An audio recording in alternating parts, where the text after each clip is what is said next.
SNS의 발달은 지식인들이 대중과 보다 쉽게 소통할 수 있는 환경을 조성했습니다. 과거에는 TV나 신문을 통해서만 접할 수 있었던 전문가들이 이제는 각종 유튜브에 출연하거나 혹은 직접 운영하며 자신의 지식을 적극적으로 공유하고 있습니다. 덕분에 대중은 다양한 학문을 보다 쉽게 접하고 교양을 넓힐 수 있는 기회를 얻고 있죠. 그러나 최근 이런 지식인들이 성공산업으로까지 활동 영역을 확장하는 현상이 두드러지고 있습니다. 성공과 부를 열망하는 대중의 니즈에 맞춰 자신의 전공 분야를 성공과 연결짓고 각종 비법을 설파하는 모습을 자주 목격하게 되는데요. 심지어 성공학 강사들의 유튜브 채널에 출연해 자신의 학문적 견해가 성공학적 논리로 소비되는 것을 방관하거나 이를 적극적으로 활용하는 사례도 늘어나고 있습니다. 나아가 일부 지식인들은 직접 혹은 플랫폼을 통해 성공학적 강의를 판매하기까지 합니다. 이는 지식인들의 활동이 이제 노골적으로 상업화되었음을 시사합니다. 학문적 탐구와 객관적 지식 전달을 본분으로 하던 지식인들이 성공이라는 프레임 속에서 자신의 연구 성과를 포장하고 대중의 갈망을 자극하는 현상은 과연 바람직한 것일까요? 이제 온 나라가 성공을 외치고 지식인들마저 이 흐름에 합류하는 사회가 되어가고 있습니다. 오늘 영상에서는 이러한 양상과 사례를 분석하고 그에 따른 비판점을 짚어보고자 합니다.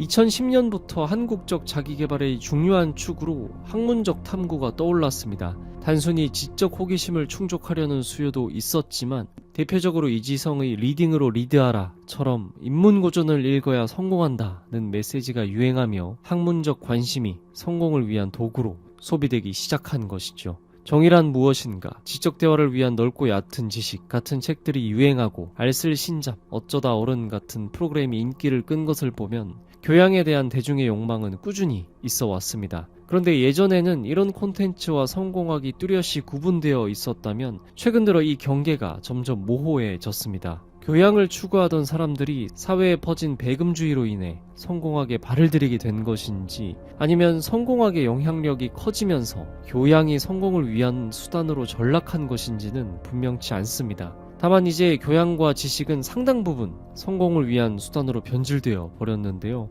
이런 변화는 지식인들에게도 영향을 미쳤습니다. 지식인들은 점점 자신이 하던 이야기를 성공학에 끼워 맞추기 시작합니다. 뇌과학자는 성공하는 뇌를 이야기하고 심리학자는 성공하는 심리를, 철학자는 성공하는 철학을 말합니다. 요즘 유튜브를 보다 보면 마치 세상의 모든 학문이 성공을 위해 존재하는 듯한 착각이 듭니다. 이쯤 되면 이제 수학자가 나와서 수학적으로 증명된 성공하는 법을 말해도 전혀 이상할 게 없어 보입니다. 지식인들이 성공학 산업에 합류하게 된 것은 어쩌면 예정된 수순이었는지도 모릅니다. 코로나 시기에 생존에 대한 개인의 불안감은 극대화되어 성공하는 방법을 다룬 콘텐츠들이 폭발적으로 소비되기 시작한 것이죠. 이로 인해 성공팔이나 인터뷰 형식의 유튜브 채널 등이 급성장하게 됩니다. 여기서 유튜브 출판이라는 현상이 생겼는데요. 유튜버가 출판을 하거나 유튜브 채널에서 책을 홍보하면 적게는 수천 부, 많게는 수만 부를 순식간에 팔아버릴 수 있죠. 그 자체가 문제라고 할 수는 없지만 출판업계에 막강한 영향력을 미치는 것은 사실입니다. 이런 상황에서 대중인기를 얻어 강연 활동을 하고자 하는 지식인은 유튜브 채널에 출연할 유혹이 상당히 생깁니다. 그리고 출연해야 하는 채널은 대부분 자기계발 혹은 성공학 색채를 띠고 있기 마련입니다. 한국은 특히 자기계발서가 잘 팔리는 나라입니다. 실제로 자기계발서라고 보기 어려운 해외 서적들도 한국에 오면 매우 자기계발적인 제목을 달고 번역될 정도이죠. 이는 한국에서 책과 콘텐츠를 판매하기 위해서는 자기계발 소비자들을 잡아야 함을 보여줍니다. 그렇게 지식인들은 노골적인 성공학 유튜브 채널에까지 출연하게 됩니다. 채널 입장에서는 권위 있는 사람이 출연해주니 좋고 지식인은 채널의 유명세를 통해 책도 팔고 강연 의뢰도 받을 수 있으니 상부상조이죠. 하지만 이런 과정에서 지식인은 성공학의 적극적 동조자가 되어버립니다. 성공학적으로 기획된 인터뷰 속에서 성공과 부자의 개념에 맞춰 발언하게 되고 진행자의 성공학 프레임에 맞춰 자연스럽게 동조합니다. 그러다 보면 결국 성공 비법은 존재한다는 명제를 열심히 긍정하고 집에 돌아오게 되는 것이죠. 설령 그렇게 말하지 않더라도 성공학 프레임의 제목과 썸네일, 편집이 합쳐져 온갖 지식이 성공학에 편입됩니다. 그렇게 비법 심리가 대중 속에 깊게 자리 잡는 것은 당연한 일이 되어버렸죠. 이런 현상은 성공산업의 양상을 바꾸게 되었습니다. 몇몇 지식인들이 단순히 홍보를 위해 출연을 하는 게 아니라 적극적으로 성공학의 메시지에 동조하고 성공학을 설파하고 성공학적인 강의를 판매하는 등 직접 성공산업에 참여하게 된 것입니다. 사실 사회적으로 어느 정도 지위에 오른 사람이 두루뭉술하게 성공한 삶 등에 대해서 강연을 하는 등의 일은 많이 있었는데 지금의 행태는 이전과 분명히 다릅니다. 몇 가지 사례를 살펴볼 텐데 강조드리고 싶은 것은 절대 지식인들의 학문적 깊이나 통찰력 혹은 그 식견에 대해 폄하하는 것이 아닙니다. 저는 성공산업이 잘못되었다고 생각하는 개인이고 지식인들이 이것에 참여하는 것에 비판적인 의견을 낼 뿐입니다. 유념해 주시길 바랍니다. 김경일 교수는 아주 인기 있는 심리학자입니다. 지식을 쉽게 전달하는 것에만 집중하는 것이 아닌 직접 논문이나 연구를 소개하는 활동은 특히 훌륭한 활동이라고 생각합니다. 그는 평소 성공하는 법에 대해 관심이 많은 학자로 보이는데요. 한국에서의 성공의 의미에 부합할지는 따져봐야겠지만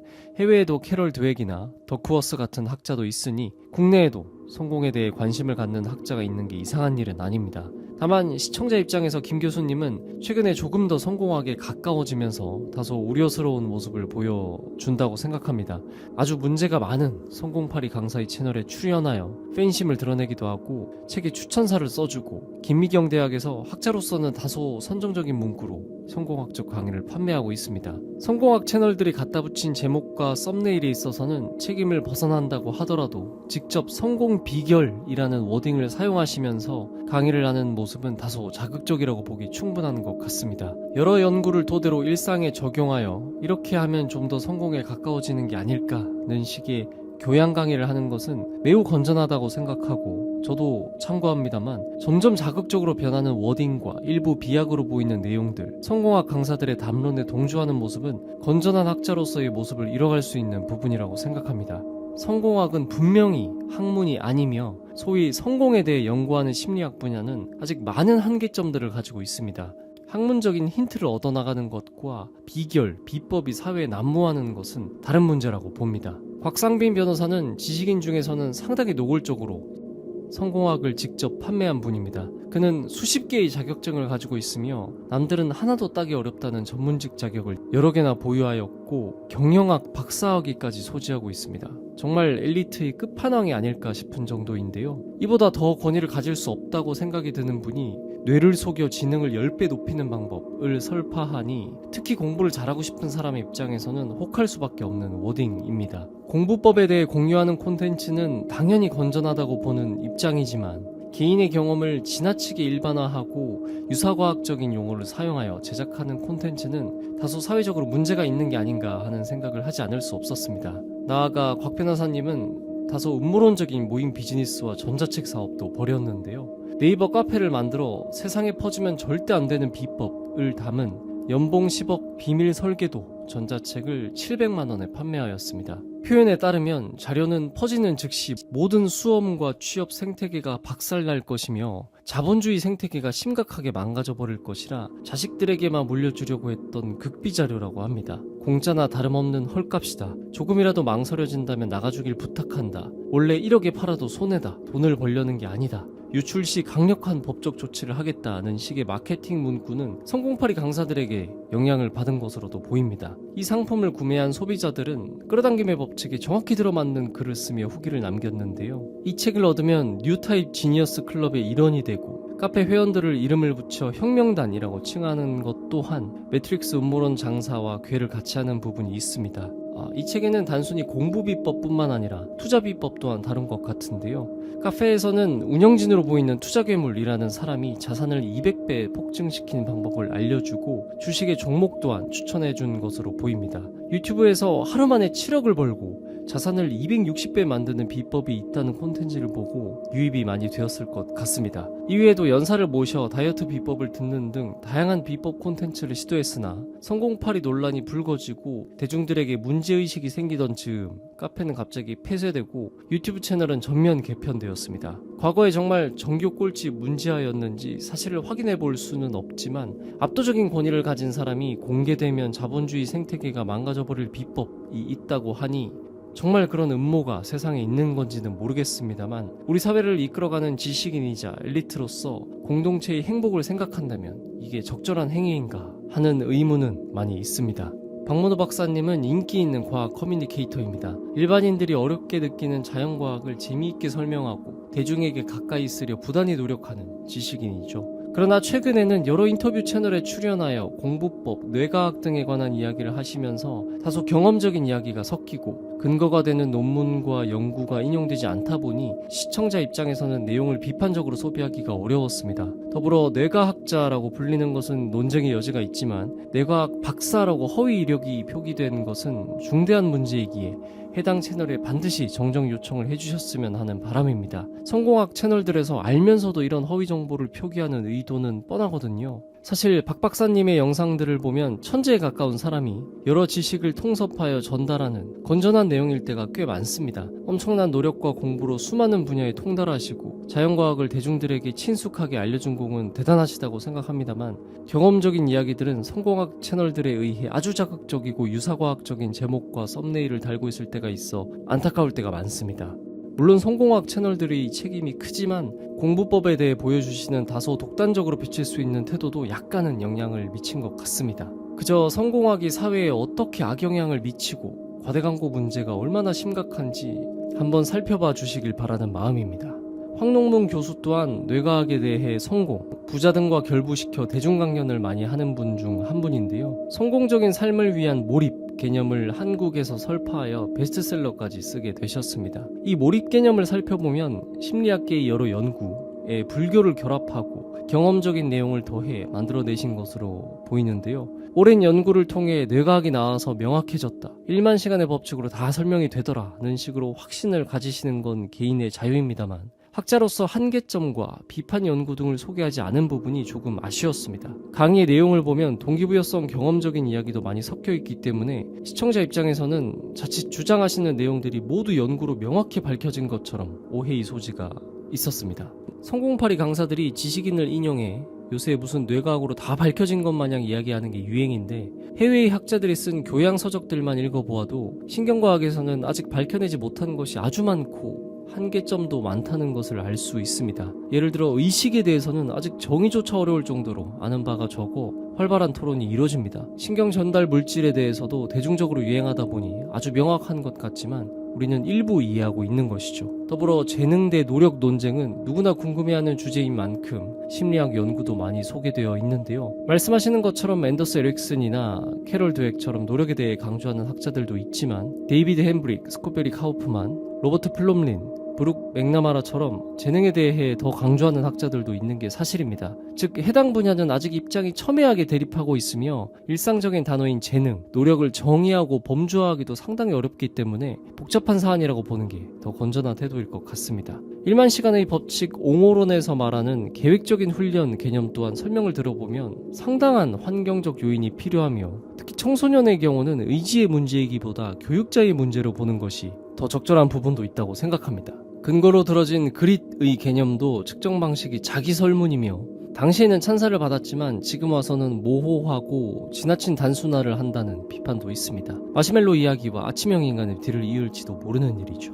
이외에도 주장의 근거에 유사과학적 주장을 하는 성공파리 강사를 인용하는 행위 등은 비판점이 좀 있어 보입니다. 몰입 아카데미를 운영하시는 목적은 상당히 사회공헌적이라 긍정적이고 도움받는 사람도 많이 있을 것 같습니다만 학자로서 지나친 확신이나 대중에게 오해를 살 수 있을 만한 단정적인 이야기, 성공학 채널에서 비법적인 이야기에 응하기보다는 한계점도 소개하고 반대의 연구도 소개하는 등 더 흥미로운 지식 콘텐츠를 만들어 주시길 기대하고 있습니다. 정리하면 현재 성공학을 지지하고 있는 유명 지식인들에게는 학자로서 아쉬운 점이 꽤 많습니다. 성공하는 삶에 대해 개인적으로라도 연구한 결과를 알리려면 성공한 삶에 대해 정의부터 해놓고 들어가야 할 텐데 그것조차 명확하지 않은 모습이 다소 실망스러웠습니다. 물론 성공했다라고 할 때 사람들의 마음속에 비슷비슷한 스테레오타입이 있다는 것에는 동의합니다만 그것보다 좀 더 엄격하게 정의하여 연구를 해나가는 것이 학자로서의 자세가 아닐까 싶은 것입니다.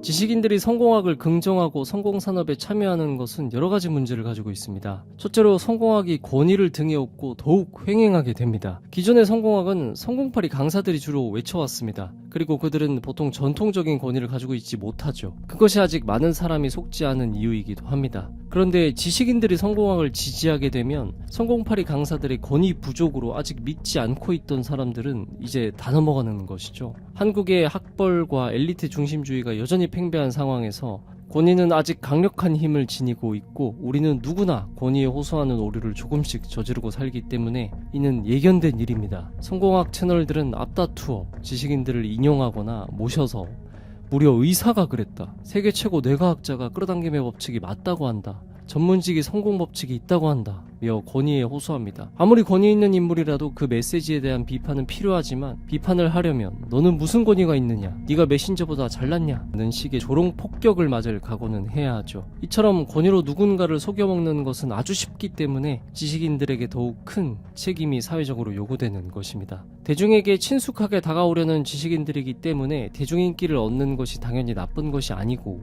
많은 공감을 불러일으키는 것도 중요한 일입니다. 그러나 성공과 부에 대한 욕망이 과도하여 사회 문제로 지적되고 있는 와중에 이를 가속화시키는 데에 일조하는 것이 저는 정말 학문적인 탐구 끝에 확신을 가진 게 아닌 다소 대중영합적인 행동이라고 생각하는 것이죠. 대중이 힐링에 관심이 있을 때는 감정적 위로를 하고 지금처럼 성공과 부자에 관심이 있을 때는 나와서 성공 법칙을 이야기하는 경향성을 우리는 분명히 살펴볼 수 있습니다.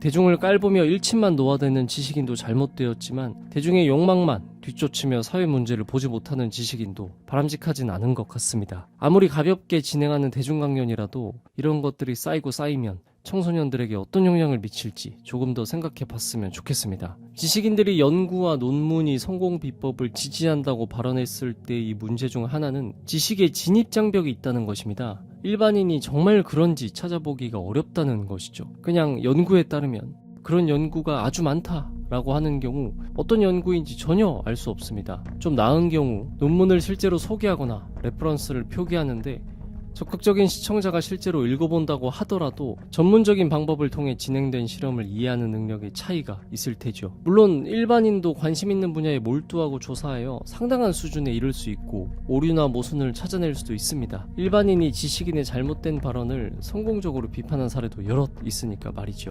하지만 그럴 수 있는 사람은 많지 않고 전반적으로 권위를 쉽게 믿는 분위기에서 주장이 주목받기는 쉽지 않습니다. 그러다 보니 사람들은 보통 지식인의 입을 통한 2차적인 콘텐츠에 의존하게 됩니다. 심하게 말하면 시청자에게 선택지는 그 말을 믿을지 말지 거의 두 가지인 것이죠. 그리고 이런 맹점에서 오는 이익은 성공학 세력들이 가장 많이 가져가게 됩니다. 이렇게 된 원인은 결국 성공학이 커져온 원인을 짚어야 하는데 제가 제시하고 싶은 원인 중 하나는 바로 기업 교육입니다. 한국은 정부 주도의 대기업 중심 초고속 성장을 추구하면서 기업 교육이 시작되었습니다. 그리고 자기 개발은 중요한 도구로 사용되었죠. 직무 교육이나 필요한 교육도 있겠지만 연수원의 인성 교육, 조직 문화 교육 등은 유명 강사들을 초빙해서 진행되고 있습니다. 그리고 유명 지식인들은 당연히 이런 기업 교육이 주된 활동 중 하나일 것입니다. 이런 기업 교육의 내용은 자기개발의 패러다임을 따라 흘러왔고 전부 그런 건 아니지만 지금은 성공학적인 색채를 꽤 띠고 있습니다. 수많은 기업 교육이 자기개발과 성공학을 떠받치고 있으니 사라질 수가 없는 것이죠. 두 번째 원인은 성공파리들의 지식 오용입니다. 성공학은 시대에 맞춰 탈을 바꿨습니다. 한때는 종교의 탈을 썼고 한때는 근면신화의 탈, 신비로운 마법의 탈도 썼다가 요즘은 과학과 학문의 탈을 쓰는 게 유행입니다. 지식인들이 성공파리 산업에 참여하기까지 성공파리 채널 혹은 강사들이 꾸준한 지식인의 메시지 오용이 있었습니다. 지식인이 쓴 교양서의 내용을 가져와 자신의 자기개발 콘텐츠나 프로그램을 뒷받침하는 것부터 심한 경우 지식인이 마치 성공학을 직접적으로 지지한 것처럼 편집하거나 왜곡해서 2차 창작물을 만드는 시도가 많았습니다. 양자역학을 가져와서 끌어당김의 법칙을 설명하는 황당한 것도 있을 정도입니다. 이런 식으로 규모가 커지면 해당 지식인을 직접 섭외하여 우호적인 관계를 형성해버리죠. 추종자나 시청자의 입장에서는 지식인이 해당 채널의 콘텐츠를 보증해주는 것 같은 착각을 불러일으키기도 합니다. 예를 들어 보겠습니다. 몇 년 전 찬물 샤워는 자기개발 유튜버들 사이에서 상당한 유행을 끌었습니다. 물론 해당 툴은 실제 스포츠 선수들도 활용하고 관련된 연구도 있으며 주창한 사람이 학자는 아니지만 지식인들이 많이 뒷받침하였습니다. 그런데 건강 유행이라는 건 추후 제대로 검증이 되어야 하나, 항상 소재 고갈에 시달리는 동기부여 유튜버들은 무작정 찬물 샤워가 남성 호르몬을 올리고 아침부터 성공학적인 마인드를 장착할 수 있다면서 인생 비법인 양 헛소리를 짓거렸습니다. 하지만 지금은 거의 아무도 찬물 샤워를 얘기하지 않죠. 또 다른 비법을 찾으러 갔고 곧 다른 걸 가지고 나올 것입니다. 세 번째 원인은 전반적인 미디어들의 오용입니다. 미디어, 특히 자기개발, 성공파리 유튜브 채널 운영자들은 일단 표기를 똑바로 안 합니다. 근거도 없이 최고 권위자, 세계 최고라는 자극적인 홍보 문구를 붙이거나 허위 이력을 쓰는 경우도 있습니다. 또한 기본적으로 지식인들이 한 말을 곡해하거나 일부를 침소봉대하거나 멋대로 매우 선정적인 제목을 갖다 박아둡니다. 그러다 보니 비법에 끌려 클릭을 했다가 내용이 전혀 제목과 일치하지 않은 경우가 많죠. 영상을 클릭해서 보면 그런 내용이 나오지 않거나 제목과 달리 건전한 내용인 경우도 있습니다. 레거시 미디어가 이 부분에서는 조금 나은 모습을 보여주는데 유튜브 채널들의 왜곡과 날조는 정말 심각합니다. 조회수를 위해서라면 영혼도 팔 사람들 같습니다. 지식인들에게 묻고 싶습니다. 정말로 자신의 메시지가 이렇게 소비되는 걸 원하는 것인가요? 아니면 알고도 묵과하는 건가요? 부족한 식견이지만 아무도 말하는 사람이 없기 때문에 해결책에 대해서 간단하게 말해보겠습니다. 첫째로 지식인들이 조금 더 지식인의 의미와 역할에 대해 고민을 해야 한다고 생각합니다. 나라의 팽배한 배금주의는 지식인들조차 자본중심적인 생각을 하게 만들었습니다. 이익을 추구하는 건 당연히 해야 할 일이지만 지나친 것이 항상 문제이죠. 지식인들은 대중에게 가까이 오면서도 스스로 항상 끊임없이 묻고 검증해야 한다고 생각합니다. 더불어 사이비 지식인들과의 협업은 적극적으로 거부하고 아닌 것은 아니라고, 모르는 것은 모른다고 명확히 말할 수 있는 용기가 필요합니다. 지금이라도 성공산업에 뛰어든 전문가들이 자신이 나간 인터뷰 채널의 영상을 검수하고 지나치게 자극적으로 편집된 것에 대해 이의를 제기하고 그런 계약 조항을 넣는 문화가 정착됐으면 합니다.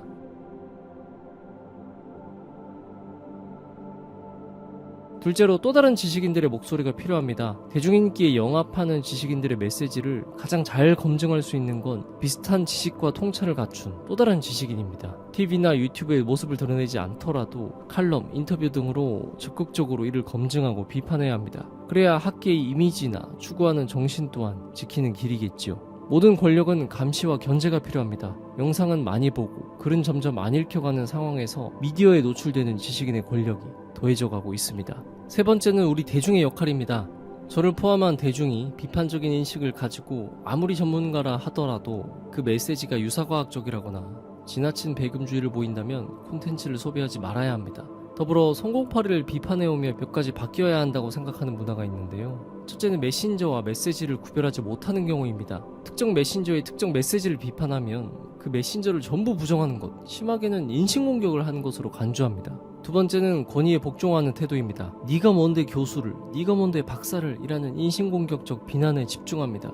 권위는 중요하게 참고해야 하는 것이지만 복종하는 건 정말 자유를 포기하는 일이에요. 이런 얕은 비난밖에 하지 못하는 이유는 제 생각에 첫째, 자기개발의 역사를 모르기 때문이고 둘째, 고민과 조사의 시간이 부족하기 때문입니다. 그러면 흑백 논리와 극단주의로 점철된 인터넷 담론 수준에 머무를 수밖에 없습니다. 논리적으로 어떻게 말해보려다가 결국 질투가 나서 자기들이 못 사니까 라는 결론으로 도달하는 사람들이 아주 많습니다. 셋째는 스스로를 대중으로 인식하며 자조적으로 멸시하며 끝내는 경우가 있습니다. 자기 반성적 태도는 아주 좋은 것이라고 생각하지만 그것이 멸시로 나아간다면 이는 또한 곧 권위의 복종으로 이어지기 때문에 지양해야 한다고 생각합니다.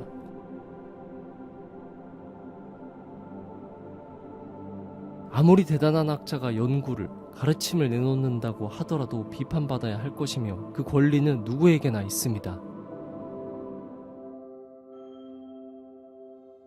지식인들의 사회적 영향력은 여전히 상당합니다. 과거에 비해 권위가 약해졌다고는 하지만 유튜브 시대의 대중과 더욱 가까워졌고 대중문화에 더 큰 영향을 미치게 되었습니다. 특히 지식 콘텐츠는 대중이 어려운 학문을 쉽게 접하고 교양을 쌓는 데 큰 기여를 하고 있습니다. 하지만 일부 지식인들이 인기를 위해 성공하게 지나치게 영합하는 현실은 우려스럽습니다. 지식인의 콘텐츠는 건전한 이야기도 뇌를 단번에 리셋하는 법, 한 번에 새로운 사람이 되는 비법처럼 과장된 표현으로 포장됩니다. 이는 지식의 전달보다는 성공을 미끼로 대중의 관심을 끌기 위한 수단으로 변질된 모습입니다. 이 과정에서 지식인 또한 기초적인 인과관계 오류를 범하거나 유사과학적 주장에 힘을 실어주는 경우까지 있습니다. 이는 지식인의 사회적 신뢰도를 훼손할 뿐 아니라 대중이 성공과 부에 대한 집착에 매몰되게 할 위험성을 내포합니다. 물론 박사학위 소지자들도 생존의 문제에서 자유로울 수 없는 상황에서 대중의 수요에 맞추려는 노력이 일부 이해되기도 합니다만, 지식인이라면 그것이 대중에게 어떤 영향을 미칠지 진지하게 고민해봐야 할 책무가 있습니다.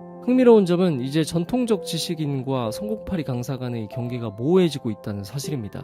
과거에는 지식인이 강사에게 지식을 제공하는 형태였다면 지금은 유명세가 강력한 권위가 되어 사이비 지식인조차 유명세만 있다면 지식인과 대등한 위치에서 대담을 나누게 되는 시대가 오고 있습니다. 그리고 그런 날이 온다면 과거의 비판적인 태도 없이 협업했던 지식인들의 책임 또한 가볍지 않을 것입니다. 지식인들은 특정 분야의 전문가일 뿐이지 인생 전문가가 아닙니다. 인생은 그 누구도 전문가가 될 수 없습니다. 성공한 아나운서가 웹툰 작가로 성공하는 법을 알 수 있을까요? 현재 한국에서는 부자 되는 비법은 물론이고 인간관계 비법도 판매되고 있으며 단숨에 습관을 만들고 뇌를 새로 리셋하여 연애, 결혼도 성공적으로 해나가는 방법이 횡행하고 있습니다. 지식인들까지 자신의 학문을 근거로 성공하는 비법이 있다며 성공파리 강사들과 대담을 하는 것은 지나친 단언이며 포퓰리즘적 행태라고 볼 수 있습니다. 성공한 삶, 실패한 삶이라는 이분법적 세계관을 대중에게 주입하는 것이 과연 학문의 본질일지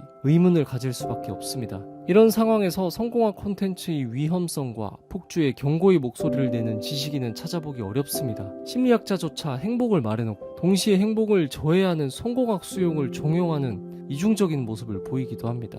저 같은 일반인 입장에서 인용할 거리가 잘 없다는 건 성공산업의 폭주를 제어할 지적 장치가 부족하다는 것을 의미합니다. 물론 모든 성공 콘텐츠가 해롭다거나 없어져야 한다고 주장하는 것은 아닙니다. 다만 지나친 성공과 황금 만능주의가 한국 사회의 고질적인 문제로 지적되어 온 만큼 지식인들이 자신의 콘텐츠가 어떤 방식으로 소비되고 어떤 제목과 썸네일로 포장되는지를 점검하고 책임있는 태도를 가져야 한다는 것입니다. 그리고 지식혁명의 시대에 우리는 모두가 한 명의 지식인이 되기 위해 고민해야 합니다. 지금의 상황은 교수가 그렇다더라, 박사가 그렇다더라는 식으로 무비판적 수용한 우리의 책임도 있기 때문입니다. 태평양에 돌 하나 던진다고 뭐가 바뀌냐는 회의주의 대신 자발적으로 한 명씩 돌을 던져 큰 물결을 일으키는 비판적 지식인들의 부활을 기다려 봅니다. 마치겠습니다. 고맙습니다.